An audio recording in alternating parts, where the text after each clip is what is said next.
अस्सलामुअलैकुम स्टूडेंट, कैसे हैं आप सब। उम्मीद करती हूँ आप लोग ठीक होंगे। तो आज का जो हमारा टॉपिक है वो है बेसिकली ड्राइव यूनिट्स के ऊपर। और ड्राइव यूनिट्स क्या होते हैं और फंडामेंटल यूनिट्स क्या होते हैं, ये आप मेरे दूसरे टॉपिक में समझ सकते हैं। ये वाली वीडियो जो मैं बना रही हूँ वो बेसिकली डिराइव यूनिट्स के ऊपर है कि डिराइव यूनिट्स को कैसे फाइंड आउट किया जाता है, हाउ टू डिराइव यूनिट्स और how to find units.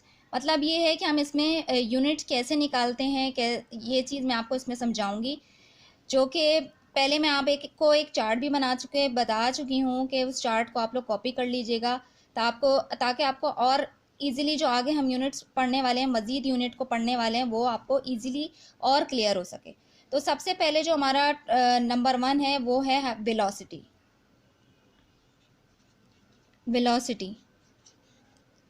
Velocity को हम, जैसे मैं आपको पहले बता चुकी हूँ, v से डिनोट करते हैं। और वेलोसिटी जो है वो बराबर होती है s upon displacement upon time के। तो अब हम यहाँ आ जाते हैं कि वेलोसिटी का यूनिट कैसे निकालेंगे। वेलोसिटी एक डिराइव यूनिट है। डिराइव का मतलब ये होता है कि किसी चीज़ से मिलकर बनी हो, इटसेल्फ वो एक फंडामेंटल या एक बेसिक यूनिट नहीं हो।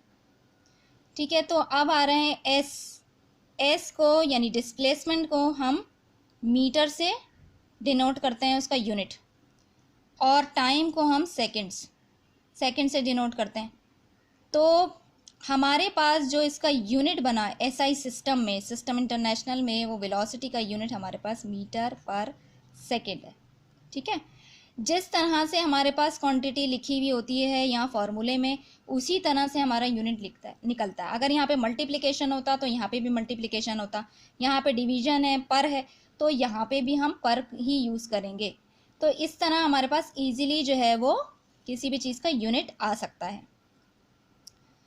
नेक्स्ट हम आ जाते हैं एसेलरेशन पे। एसेलरेशन हमें पता है delta we upon delta T के बराबर रहता है, यानी change in velocity upon time के। तो अब इसको भी इसी तरीके से सेम प्रोसीजर से हम इसको फाइंड आउट करेंगे कि हमारे पास जो एसेलरेशन होता है डेल्टा वी की हमारे पास जो यूनिट है वो क्या है, आपको पहले मैं चार्ट बनवा चुकी हूँ, मीटर पर सेकेंड है। और यहाँ पे हमारे पास टाइम का जो यूनिट है वो है सेकेंड। ठीक है, सेकेंड लिख लें या एस लिख लें, बात वही है। ठीक है, अब हम क्या करेंगे, क्योंकि ये यहाँ पर डिवाइड हो रहा है तो नीचे जाके ये मल्टीप्लाई हो जाएगा। तो हमारे पास यूनिट क्या आ जाएगा, एम एस डॉट एस, यानी कि एस मल्टीप्लाई बाय एस। तो S multiply by S maths में क्या होता है, एस स्क्वायर होता है। तो मीटर पर second square is the unit of acceleration. ठीक है, आपको समझ में आ रहा होगा मैं किस तरह से बताना चाह रही हूँ। मैं आपको बहुत आसान करके बता रही हूँ ताकि आपके लिए बहुत ही क्लियर हो जाए। नेक्स्ट जो हमारे पास है वो है फोर्स। फोर्स को हम एफ से जाहिर करते हैं और फोर्स बराबर होता है एम मल्टीप्लाई बाय ए के, मास मल्टीप्लाई बाय एसेलरेशन के। अब हमें इसके लिए मास का यूनिट भी पता होना चाहिए और एसेलरेशन का यूनिट भी पता होना चाहिए, जब ही हमारे पास फोर्स का यूनिट आ जाएगा। फोर्स का यूनिट हमारे पास होता है न्यूटन।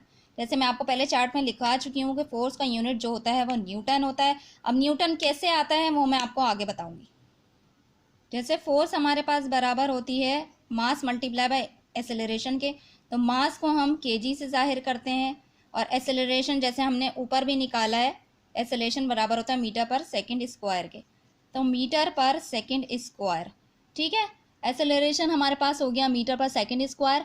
तो हमारे पास जो यूनिट बना फोर्स का वो केजी मीटर पर सेकंड स्क्वायर बना।